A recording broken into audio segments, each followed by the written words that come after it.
This isn't an animal. This isn't a predator. This is a monster. A dangerous creature that lives deep in the forest. It fascinates me greatly. I watch it constantly. I'm always on its trail. 11,000 years ago, it ruled every forest on this continent. And tonight, it still does.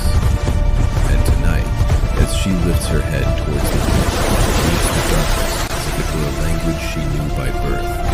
There is something almost unbearable in her indifference. It reminds us that possessing it was never truly ours. It does not hunt for sport.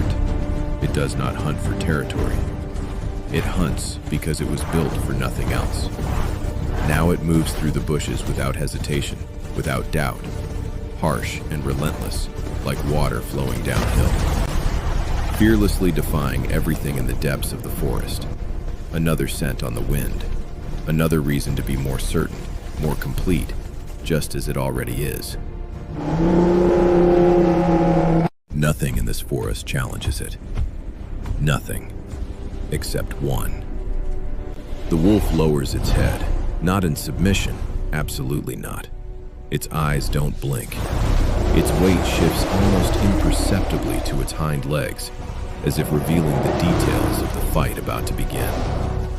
The bear stares at the wolf, angry and furious. The forest holds its breath. I have been hunting since I was 9 years old. I know patience, I know stillness, I know how to become part of a landscape until something forgets you exist. I spent 11 days in that forest before I made a single move. Every patrol route mapped, every feeding pattern noted, every weakness in its behavior cataloged. I'm going to tell you something that sounds arrogant, but it is simply accurate. I was always going to catch it. The hunter was about to become the hunted, and it had absolutely no idea. The engineering alone took 6 weeks. I consulted with people who trap large predators professionally. They all said the same thing. You cannot reliably trap something this intelligent using conventional methods. I disagreed. Steel cables buried under 6 inches of forest floor. A net rated to hold 12,000 pounds. Trigger mechanism with a 3-millisecond response time. The trap had been set for 3 days. All it needed was patience. And patience is the one thing I always had in abundance. One tranquilizer dart. I raised the gun, breathing controlled. But when the dart hit, I watched it fall, and those amber eyes finally closed. I felt something I did not expect. Not triumph. Something closer to guilt. And something even closer to awe. The most powerful thing I had ever encountered, reduced to stillness by a single needle. For now. Only for now. I'd been planning this for 18 months. The cost of the fence was far more than I anticipated. 3 acres of reinforced steel, 14 motion sensors, 12-foot-high barriers embedded 4 feet into the bedrock. I was proud of this fence. I want you to remember that I was proud, because by day 4, I wasn't proud anymore. I was just hoping it would hold up. The simulation was about to begin, and I had no idea what I was going to face. This, day 1.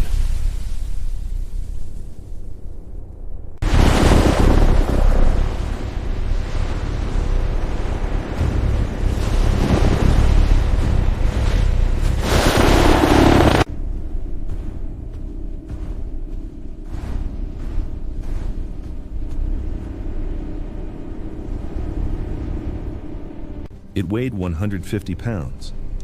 I've been asked many times since this simulation ended whether I was afraid. The honest answer is yes.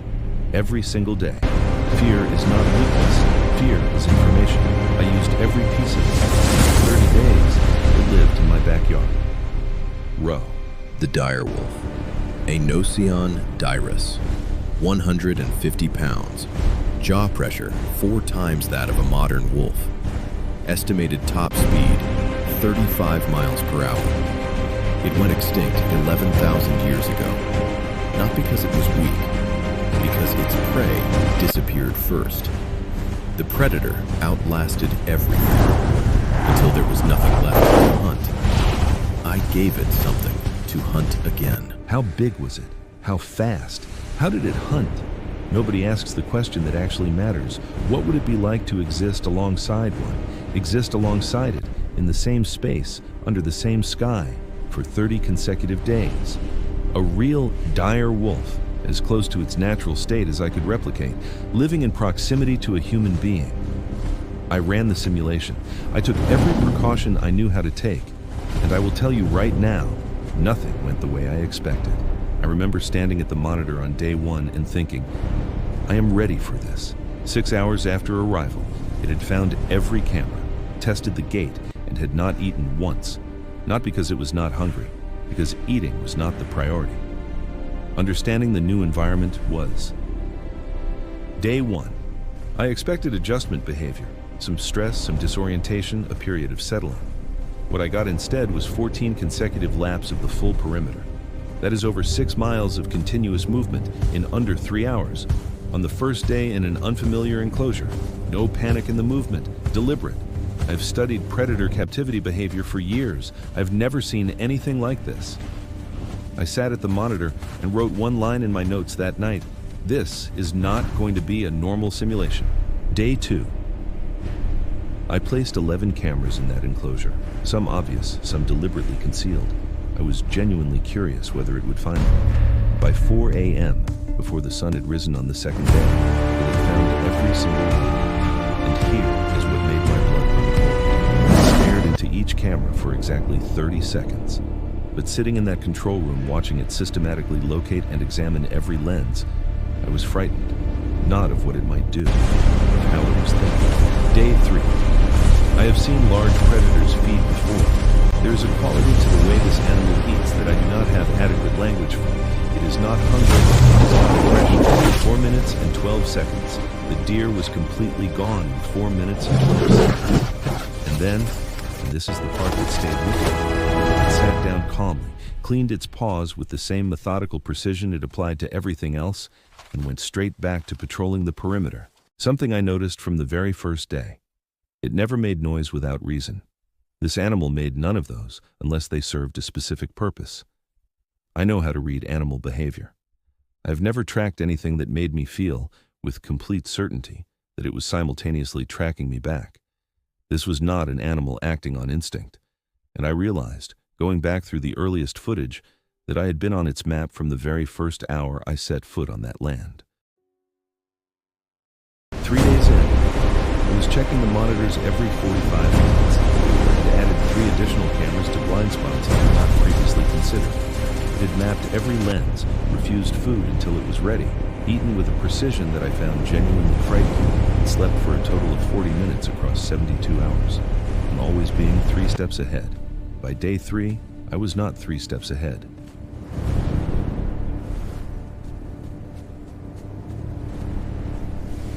I was outside the enclosure. A sound like a vehicle collision at high speed. The ground actually shook under my feet. I ran to the nearest monitor, and I looked at the gate. The gate I had spent 6 weeks on. The gate I had been told to the standard vehicle impact, and it was bent inward. And then I wrote in my notes, reinforcing everything. Day 4.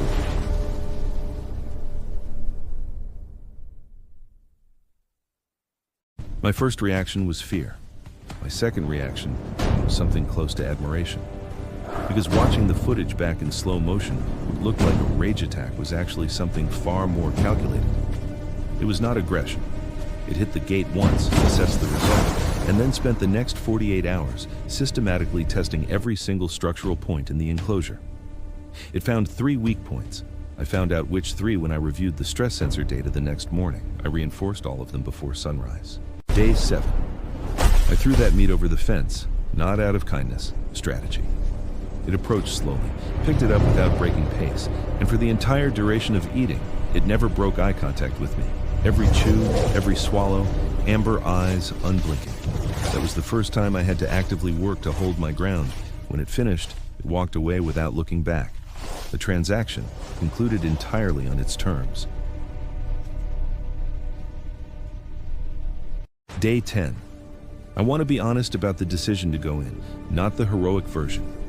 My heart rate was 112 before I touched the gate. I had the research, the gear, the rehearsed exit protocol.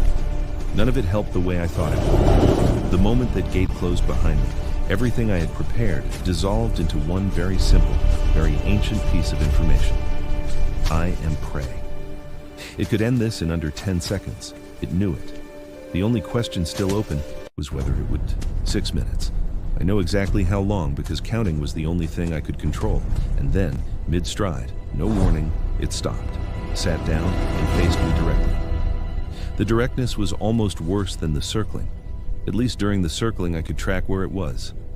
I held that gaze for 4 minutes. They are some of the hardest 4 minutes I have ever spent. Neither of us moved, and I still do not entirely know what was decided in that silence. I left the enclosure after 11 minutes, sat down, did not speak for 20 minutes. Both of us were alive. That was the objective, and the objective was met. But I did not feel victorious walking out. I felt like I had been shown something.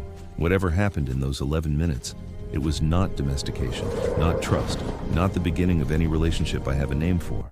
It was something that predators understood before humans invented words, something that passed between two things that recognized each other as dangerous. I still do not have a word for it. I am not sure when it is. Day 15. There is a difference between controlled fear and the other kind. The kind that bypasses everything you have built and goes straight to something animal. At 2 a.m., all 14 motion sensors triggered simultaneously. And the moment I looked at the feed, before I had processed what I was seeing, I knew something was wrong. Not analytically. I just knew. Whatever had triggered it, the wolf had already found it, and it was not patrolling anymore. A deer, panicking, had pushed through the secondary fencing and was now trapped in the buffer zone. The 12-foot margin between me and the wolf. The wolf registered the intruder in under 4 seconds. I watched it lock on through the monitor. The gate was already flexing from the first impact before I had fully processed what I was seeing. I had 30 seconds to reach the manual override. I am not someone who panics. I am trained specifically not to panic. I panic.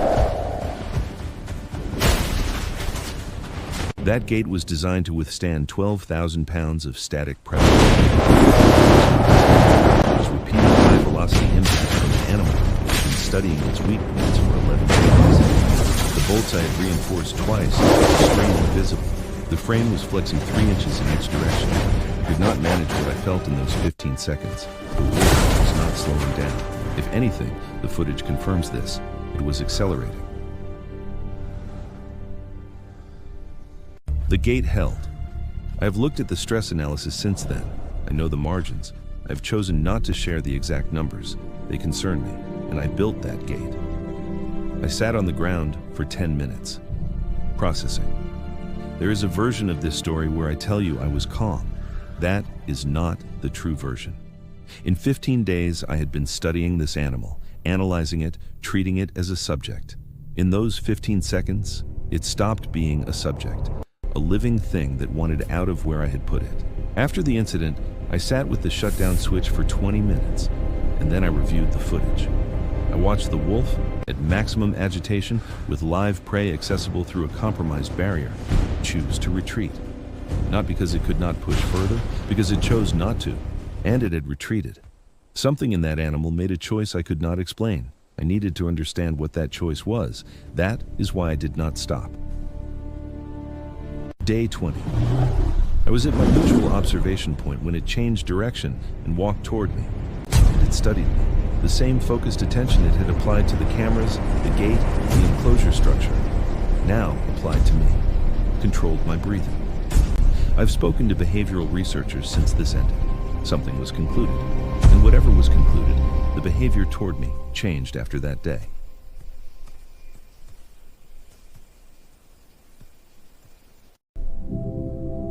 Day 25. I want to be careful about how I describe this. I do not want to over-romanticize it. I extended my hand, flat palm. I'd made this gesture 6 times across 5 days. 6 times it had walked away. On the 7th, it did not. It approached, lowered its head, and made contact. 2 seconds. I'm not going to call it trust, but in 28 days of trying to understand the line between what is wild and what is tamed, those 2 seconds were the closest I came to the answer. Day 28. The last day. I started packing up the monitoring equipment at dawn. I expected it to ignore me. Instead, it stood at the exact center of the enclosure, and watched me. Every box I packed, every cable I disconnected, the same focus it had given the cameras on day 2. I found myself moving slower than I needed to, taking longer than necessary. The simulation was ending, but whatever this had become, that was not. So, could you have a dire wolf as a pet? I am the most qualified person alive to answer that question. The answer is no. Not from caution, not from ethics. From 28 days of direct experience with what this animal is. It is not built for fences or schedules or the 21st century. It is built for a world that stopped existing 11,000 years ago.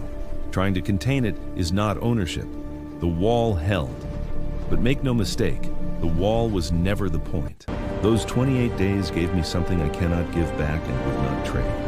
An understanding of what it means to stand in the presence of something that is not afraid of you, that has never been afraid of anything, and to hold your ground anyway. I came here as a hunter with a methodology and a plan. One gate that held. 2 seconds of contact I will carry the rest of my life. The simulation is over. Next time, I go bigger, much bigger. You have been warned.